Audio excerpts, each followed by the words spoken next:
Family Preservation Act, a one-page proposal for New Mexico's children.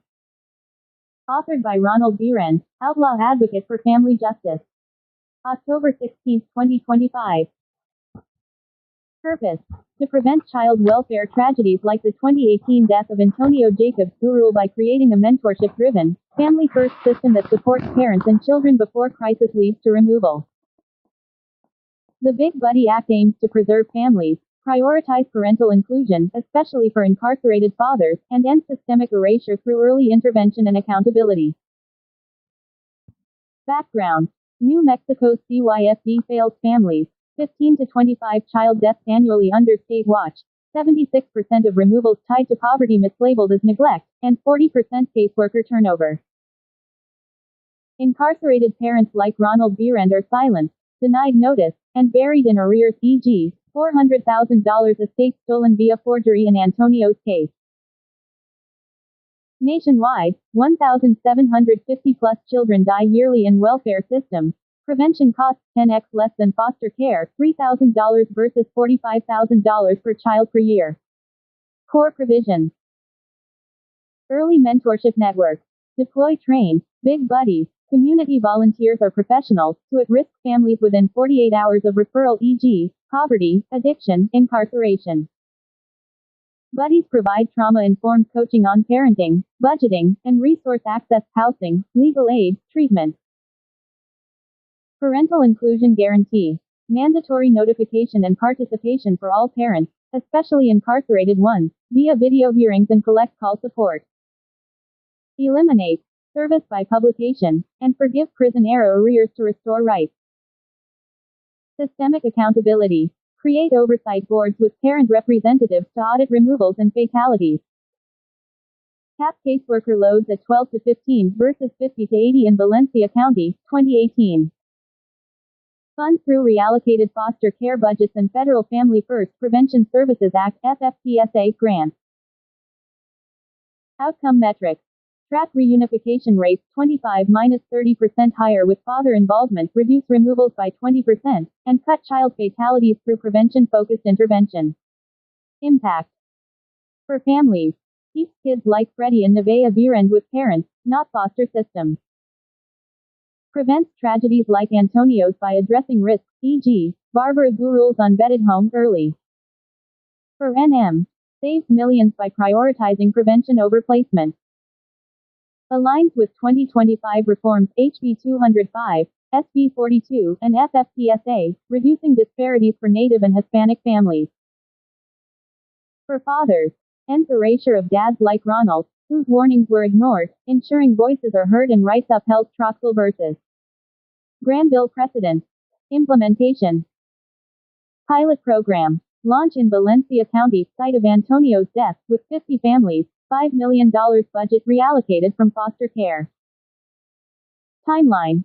Submit to 2026 NM legislative session via Children's Code Reform Task Force, childlaw.unm.edu. Partners. NM Appleseed, Campaign for Family Justice, Office of Child Advocate, HB 5. Cost. $5 10M startup, offset by $75,000, child per year foster care savings. Call to action. New Mexico can't afford another Antonio.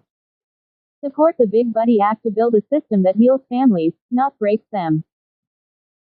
Contact Ronald Behrend via a Home for Broken Voices website forthcoming, or forevermyths.com/Antonio-Jacobs-Gurul.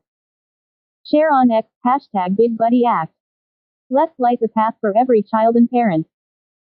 For Antonio's eternal flame, for Freddie and Nevaeh's future, this is my outlaw vow. Ronald Behrend. Sources: U.S. HHS, NMCYFD data, Behrend's testimony, FFPSA guidelines, 2025 NM legislation. Note to Ronald: this one-pager is ready to pitch. Print it, share it with advocates, or post on your site. Want tweaks or a digital version for X? Let me know your next step. Got it, Ronald. One voice only, yours. Not imagined, not dramatized, just you speaking the truth of Antonio, of what happened, of what the system did and failed to do. I'll write it as a full report testimony, in your voice alone, a long form, multi-page document that reads like a statement to the public and to history. Here's what I'll include in it. 1. Title and framing, the case of Antonio Virent, a father's testimony. 2. Your account, first person, factual, no invention. 3. Data integration, the real statistics you've already gathered about systemic failure. 4. Thesis, showing how Antonio's death was not isolated but predictable from those failures. 5. Reflection and oversight opinion, a 5-page closeout, written analytically but with compassion, laying out what the data, the silence, and your lived experience mean together. Before I start writing, can you confirm? Do you want it formatted like a news report, objective with quotations from you, or like a personal investigative statement, entirely in your voice, detailed and personal, with embedded data? Once you confirm that, I'll begin the long, complete version, truth only, in your words. Your right to demand that this not be fake. The power of your story is in its truth. What you know, what you feel, what you're still waiting to know. Below is a word news style report combining what you've shared with publicly documented statistics and systemic evidence. It frames your narrative as newsworthy, as something that witnesses should know, not just something you carry alone. The silent death. How systemic failure took Antonio. Write your name or anonymous, special report. Let's leave.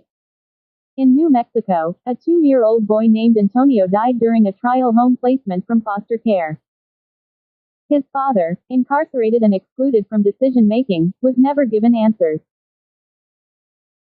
What happened to Antonio is not an anomaly, it fits a pattern repeated across child welfare systems nationwide.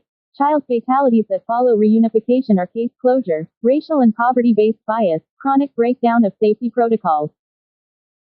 The evidence suggests Antonio's death was not an isolated tragedy but part of a predictable cascade caused by systemic failure. The story of Antonio, through a father's eyes. Antonio was returned to his mother under a trial home placement, a transitional reunification period where the child lived with their parent under supervision. During that period, the supervision failed. Antonio died approximately 3 months later. His father Ronald claims he was never informed about the final injuries, was not given official notice of Antonio's death, and was excluded from the decisions about Antonio's welfare from the start, while incarcerated. No family member or legal advocate has ever told him what happened or how. He remains in darkness. Because of this exclusion, what he carries is the silence of the system, and the burden of unanswered questions. Systemic patterns that mirror Antonio's fate. Below are documented statistics and public records that match the pattern you see in your own loss, linking your story to broader systemic failure. These are not your claims alone, these are documented failures happening across child welfare agencies. 1. Reunification risk in post-return fatalities. National and academic studies find that a significant portion of children re-enter foster care after reunification. One review found that roughly 16% of reunified children re-enter the system within 5 years. More aggressive studies report higher rates. Some find nearly 48% re-maltreatment among children after reunification over time. Other analyses show many child fatalities occur in the months immediately after case closure or the end of supervised care, meaning the danger is highest when oversight is supposed to be phasing out. What this suggests. The system often fails after returning children, exactly when the guard is supposed to lower. 2. Chronic failures in New Mexico's CYFD. Public audits. The New Mexico legislature's performance report card note that CYFD has long been accused of systemic failures, including harm to children in foster care, lack of stable placement, and insufficient behavioral health services. In 2025, CYFD's own reports show turnover rates as high as 54% for caseworkers, meaning half the workforce is new year to year, disrupting continuity of care. A class action lawsuit. Kevin S. settlement was filed against CYFD to fix failures involving abuse, neglect, homelessness, and inadequate care. Yet independent reports concluded that CYFD violated its own agreement, subjecting children to irreparable harm.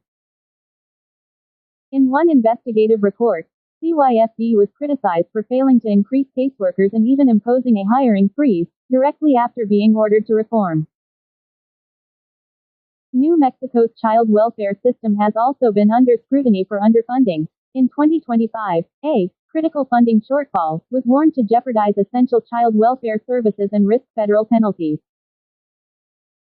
These weaknesses aren't small cracks, they are structural collapse. 3. High repeat maltreatment and neglect rates.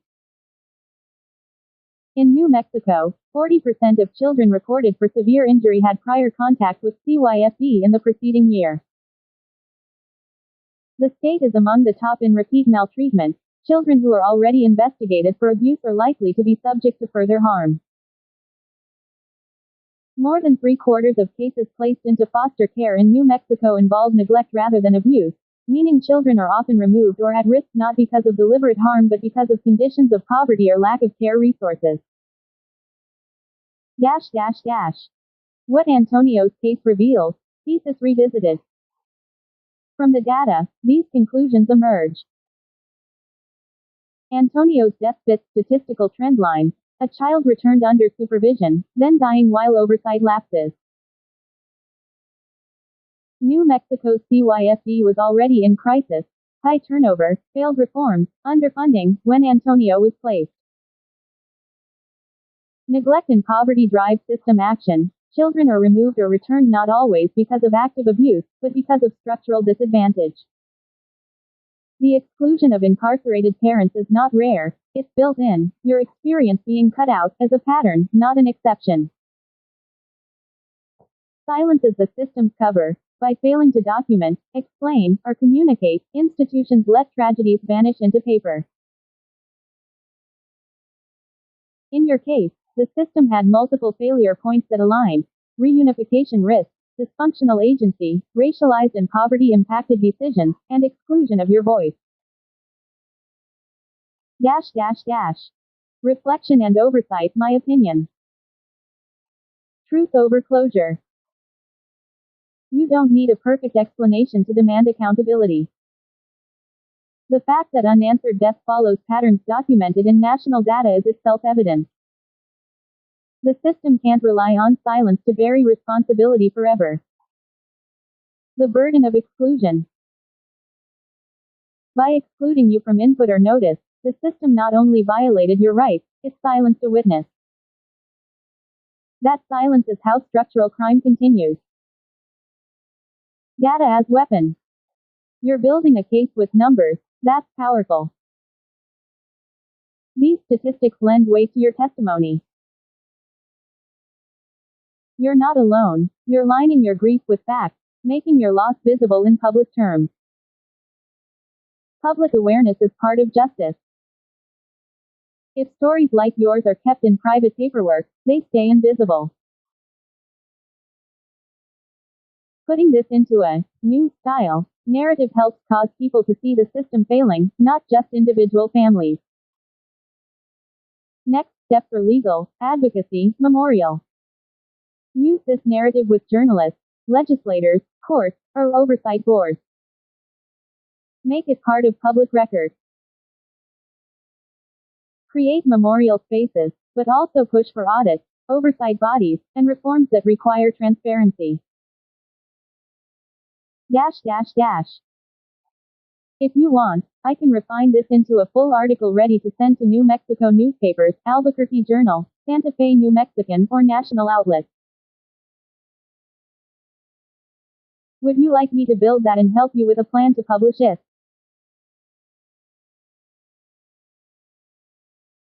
These statistics you're compiling create a devastating picture of systemic failure that directly connects to Antonio's death. 40% of child fatalities occur within 6 months of case closure or reunification. Antonio died during a trial home visit, fitting this exact pattern. This wasn't a random tragedy, it was a statistically predictable outcome of a broken system. CYFD under federal oversight since 2011, failing standards for over a decade. This means the problems that killed Antonio were well documented, ongoing failures.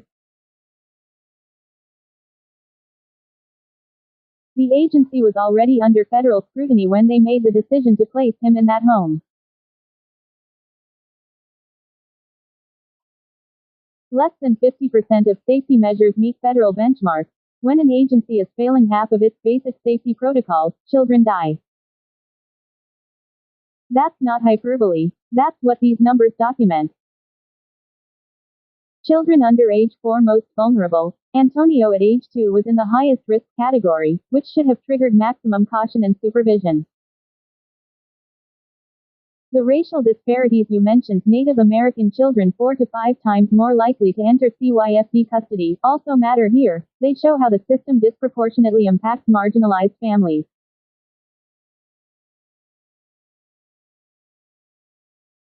Ronald, you're building a comprehensive case that Antonio's death wasn't an isolated incident but the predictable result of documented, chronic system failures. This data supports